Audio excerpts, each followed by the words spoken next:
भारत के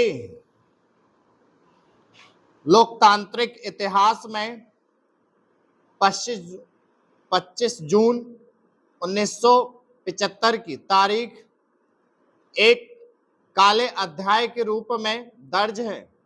इस दिन कांग्रेस सरकार द्वारा आपातकाल की घोषणा कर लोकतंत्र को बंधक बनाने का अपराध किया गया था।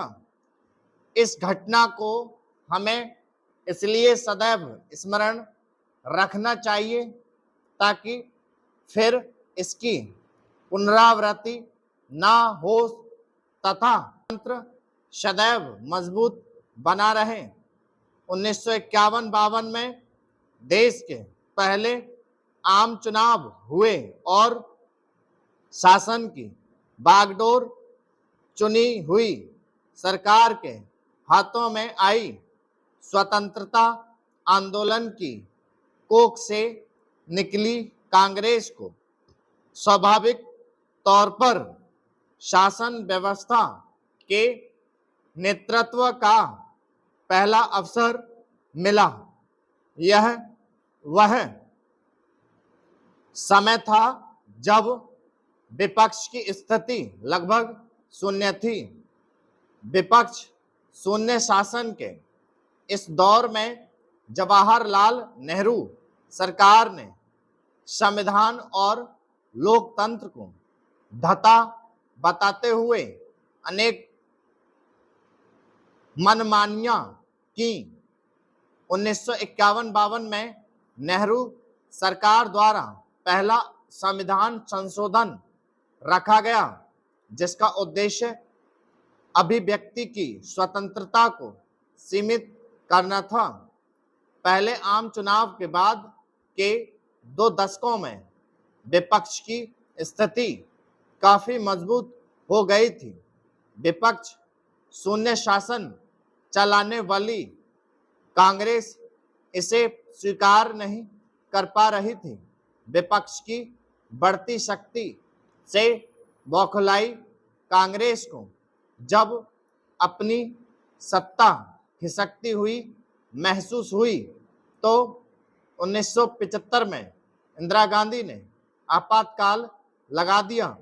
आपातकाल की जड़ की तरफ देखें तो इसके पीछे लोकतंत्र विरोधी सोच नजर आता है। कुशासन और भ्रष्टाचार से उपजा जन आंदोलन इंदिरा गांधी के लिए परेशानी का सबब था। जिन घटनाक्रमों से हाईकोर्ट के आदेश ने इंदिरा गांधी के चुनाव को रद्द किया, उसे वह स्वीकार नहीं कर पाई। आपातकाल की जड़ें तानाशाही की मानसिकता में होती हैं।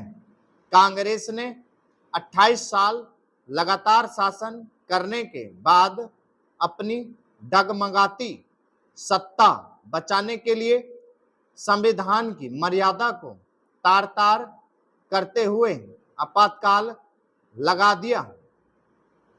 25 जून 1975 की मध्यरात्रि के बाद पूरे देश को जेल में तब्दील कर दिया गया। जनता के मौलिक अधिकार खत्म कर दिए गए। लोकतंत्र की प्रहरी संसद को भंग कर दिया गया।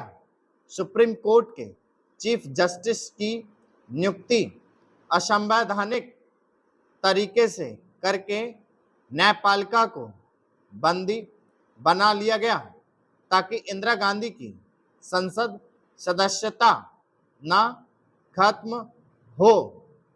नौकरशाही को इंदिरा के व्यक्तिगत तंत्र के रूप में परिवर्तित कर दिया गया। प्रजातंत्र के चौथे स्तंभ मीडिया पर बैन लगा दिया गया। मीडिया संस्थानों की बिजली काट दी गई और पत्रकारों को गिरफ्तार कर लिया गया। कांग्रेस के गुरखे खबरों को स्कैन करके प्रकाशित होने देते थे। स्टॉप